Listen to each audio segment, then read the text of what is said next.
you don't feel in a space to be touched. Mm-hmm. If you would just go out of your comfort zone, Yeah. and make that connection, because this is so important to our humanity, to our humanness, is to really just feel each other, and even take it a step further, reach and embrace and hug. If you can go past the holding of the hand, and I don't mean just like, okay, let me just hold. Right. I mean really just hold that hand and really just go into your heart and just let yourself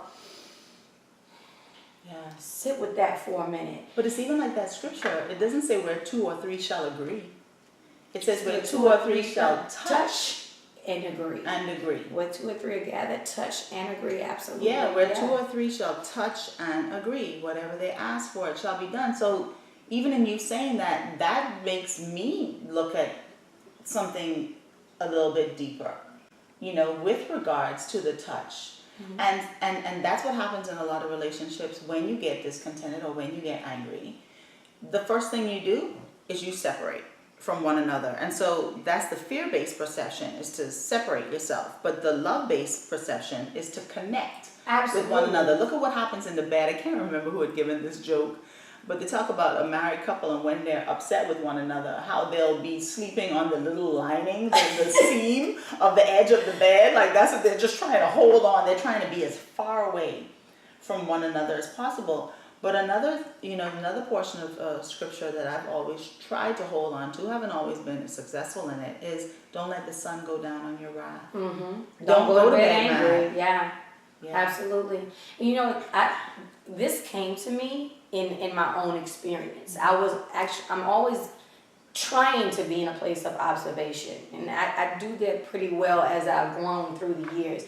And a lot of these components that I've broken down came to me through spirit, but they came to me in a process. They didn't come to me all at once. And one of the things that I observed with the affectionate atonement was through my own personal experience.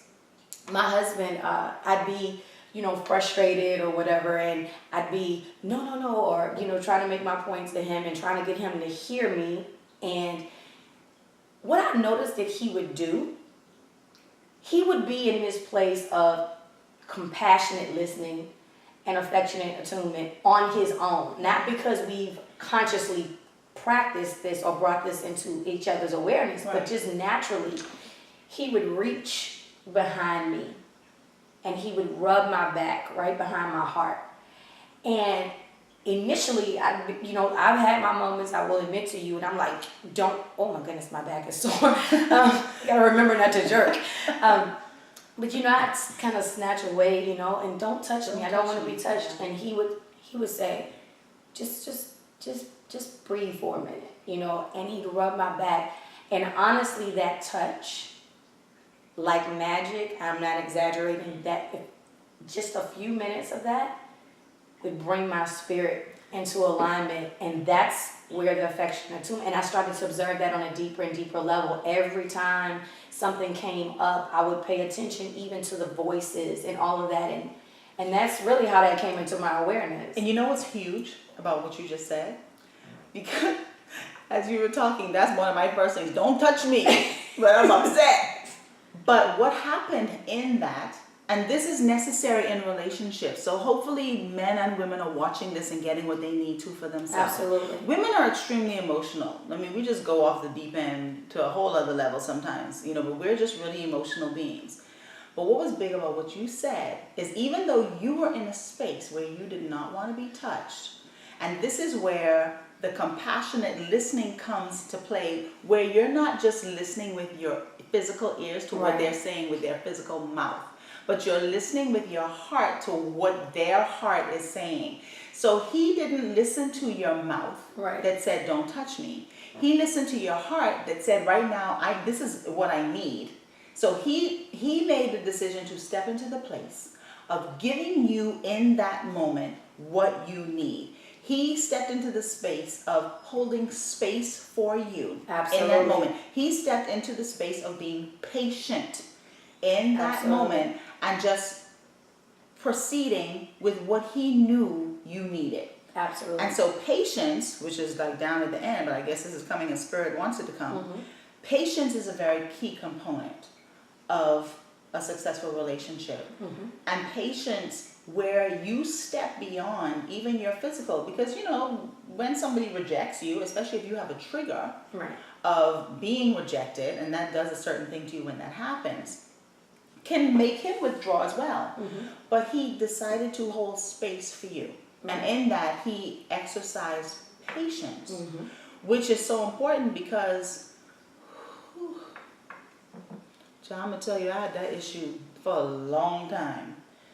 Being very impatient with stuff and wanting stuff when I wanted it and how I wanted it, which was really selfish, Thought it was all about me, or it should be all about me. And I wasn't even operating consciously with that. Mm-hmm. But when I came face to face with myself about what was going on, I had to be honest. You're being selfish in this moment. And why is everything about you? Everything is not about you. I think we need to end here on this patience. Just let that little seed sow, because I want people to think about where they are, especially in terms of the patience factor, because a lot of people want to desert and bail out on relationships because they're not exercising a great deal of patience. And I confess very openly that was a big issue for me, and that was a big part of why I bailed on my first marriage, because I was done. Didn't want to try anymore. I'd done everything I felt like I needed to do, so I just wanted out. And I appreciate and understand that there are a lot of people out there who are in the same space. Mm-hmm. But I want to invite you to rise above where you are right now, even as I took the steps and I did the work to rise above certain perceptions that I had. And we have to be willing to do the work. So if you feel today that maybe your relationship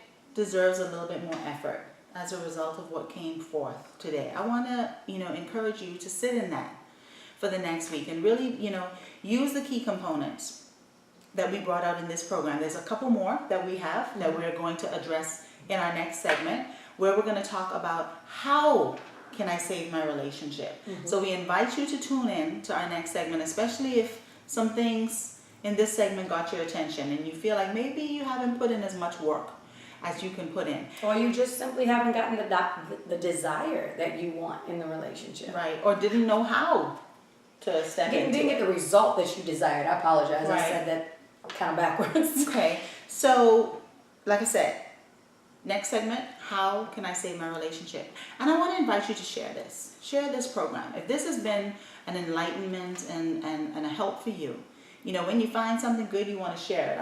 I think Facebook has done that for us. Facebook has encouraged us again how to share, because I share all kinds of things that I find that are good, and I think that's really important. And if you're in a relationship with someone and you're watching this by yourself, I want to invite you to invite them to watch this program with you, because relationships are tricky. You don't want to learn how to do something on your own and your partner not learn how to do it too, especially if you're trying to accomplish one common goal. You both want to participate in the process. And I pray that this has been an enlightening program for you, and you understand some things or see some things a little bit more clearer, or your perception has risen a little bit as a result of this with regards to your relationship. And so join us again next week, where we're going to talk about, again, like I said, how can I save my relationship? If you want to get in touch with us, please feel free to email us at letsrapmedia@gmail.com. I gave the wrong email address in my speaking in the last segment, but it's letsrapmedia@gmail.com. We invite you to follow us on Facebook, Let's Rap Media. Subscribe to our YouTube channel, and if you have any comments or suggestions or questions, feel free to post them in love and light. We are so grateful to be able to share this space and this energy with you, and we're so grateful that you're sharing it with us. And like I said, if it's helping you, we want to hear from you. So join us again next week, where we're going to finish up with the key components of how to have a successful relationship, and we're going to talk about how can I save my relationship. Namaste.